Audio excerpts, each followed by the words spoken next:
Mega Profissionais, a premiação de maior credibilidade do Centro-Oeste, com repercussão nacional dos principais veículos de comunicação. A festa de entrega do Prêmio Mega Profissionais ocorrerá em uma festa Black Tie com a presença de diversos artistas, autoridades e convidados VIPs, onde conheceremos as empresas e profissionais liberais que se destacaram no ano. Saiba mais pelo site www.mega.com.br. Para os selvagens, para os com personalidades fortes, para os curtos, para os poderosos, para os estressados e os preocupados. Não desista do seu cabelo. Há 30 anos, a Autoestima tem tratado com conhecimento e alta tecnologia a queda de cabelo, ressecamento, renovação e prevenção à calvície. Autoestima Clínica Capilar. Fone 3223-5278. Há 78 anos, o Colégio Santo Agostinho prepara crianças e jovens para o futuro de sucesso, ética e respeito pela vida. Mais de 80% de aprovação em universidades federais de todo o Brasil. Aqui, você colhe o futuro.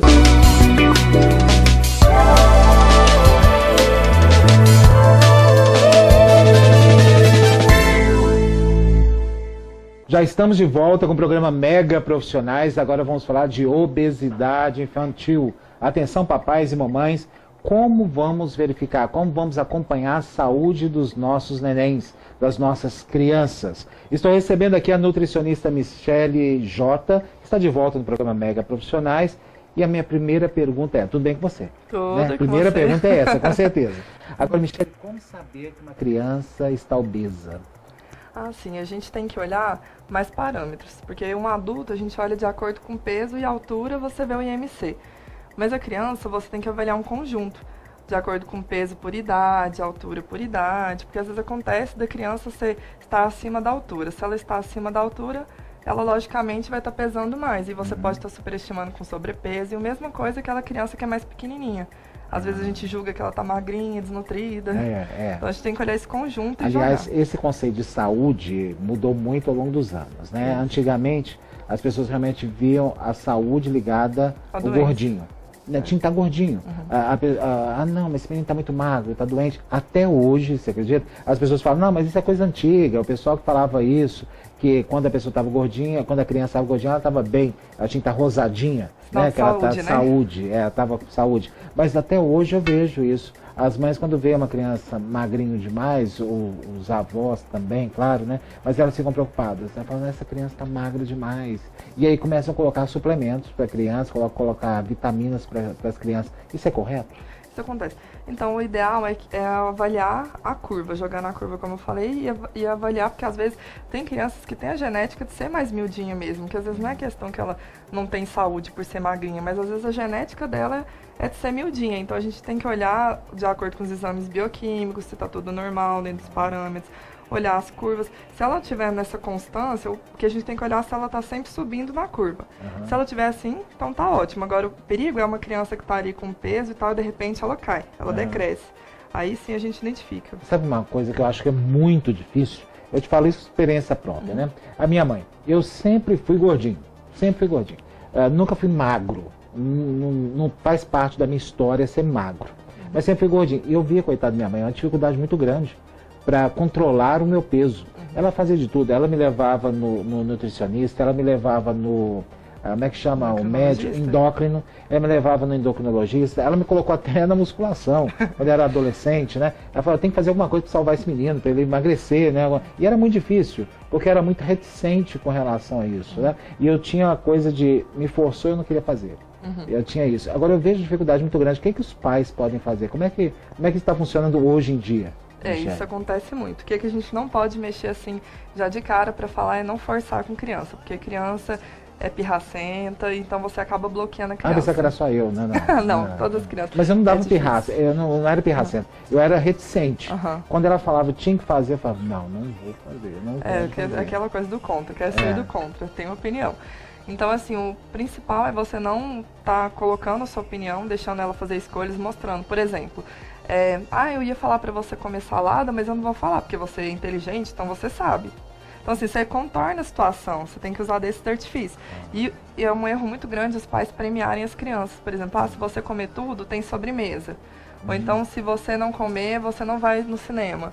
Errado, a criança associa muito isso a prêmios. Não, você tem que estar incentivando e estar deixando.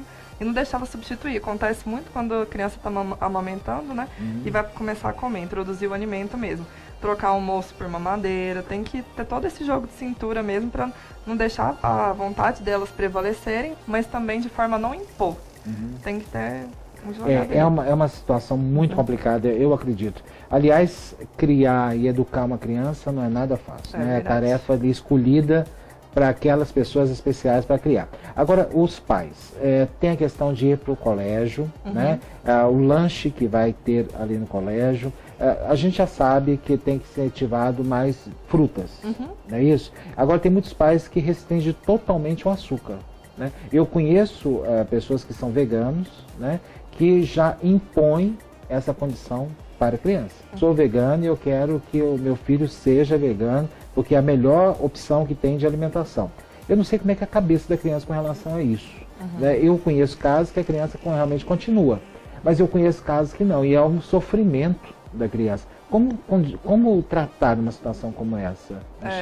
Os pais, a gente tem que tomar muito cuidado, porque eles às vezes tentam impor o que gostam, a cultura, por exemplo, a cultura vegana, quer que o filho também seja.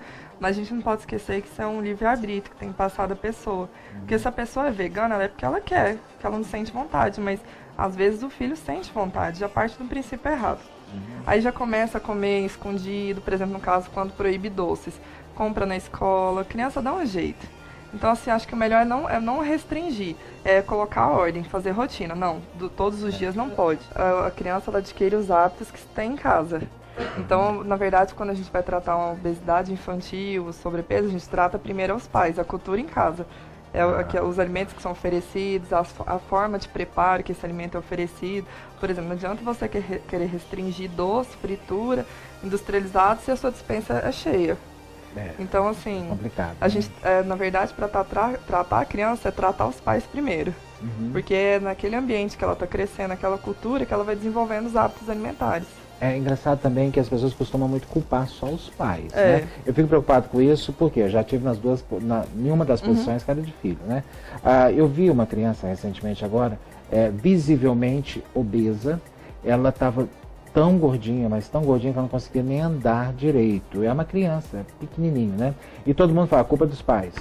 A culpa é dos pais, a culpa é dos pais. Claro, os pais têm uma culpa, mas a gente não pode culpar totalmente, que pode ser uma causa orgânica, endócrina, não é isso? E talvez me pareceu que era uma família carente, não tinha acesso aos tratamentos que a gente poderia ter, né? No caso desse, quando a família tenta cuidar de toda a alimentação e não surte efeito, a família deve procurar um endócrino?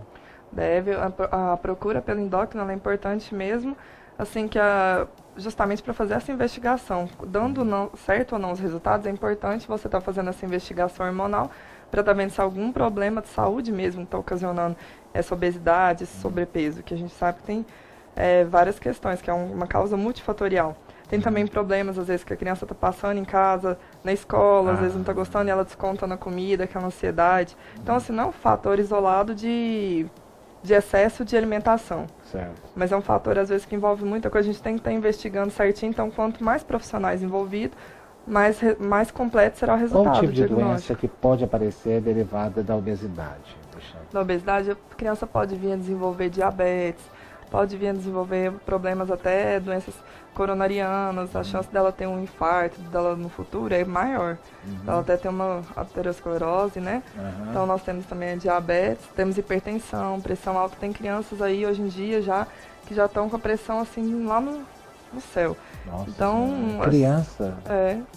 A gente tem que estar atento para todos esses fatores. Qual dica de alimentação que você acha que não deve faltar no cardápio de uma criança?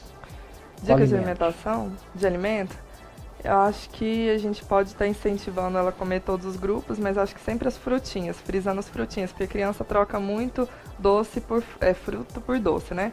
Então acho que a gente pode estar sempre frisando para ela estar inserindo doce, porque às vezes arroz já come, feijão, essa comida habitual, o resto elas comem um pouquinho de cada. Mas assim, o essencial mesmo é estabelecer rotina para a criança. Ela tem que saber que tem hora para comer, para almoçar, para lanchar, para evitar aquela mania de ficar beliscando, que é isso que engorda. Então, você estabelecendo uma rotina para a criança, ela é muito mais fácil, a chance dela ser um adulto com obesidade. Certo, certo. E qual idade é ideal para ter um acompanhamento de nutricionista? A partir de qual idade? A gente trata crianças desde sendo lactente, a próxima, assim, ajudando a mãe a introduzir, com o número de amamentadas, mas assim, eu acho que uma idade legal é 7 anos, que é a idade que eles começam a aumentar o peso, que já é da idade. O que ele acontece? Eles aumentam o tecido adiposo, que é a gordura, né, para acontecer aquele estirão da puberdade. Então esse que é o perigo, é onde as crianças mais engordam. Você observa que na faixa de 7 anos, 8, eles sempre estão mais cheinhos. É verdade. Então tem que tomar muita atenção com relação a isso aí, é claro. Sempre cuidar muito bem e muito de perto das nossas crianças. Michele, muito obrigado mais uma vez pela sua participação aqui no programa Mega Profissionais. Sucesso para você. Obrigado pela nossa participação importantíssima, principalmente no meu ponto de vista. Porque, é claro, se a criança vem com uma história legal, principalmente tratando da obesidade, ela vai ser um adulto muito mais saudável. Obrigado mais uma vez. E eu, se eu fosse você, não sairia daí. Eu volto já, depois do nosso intervalo.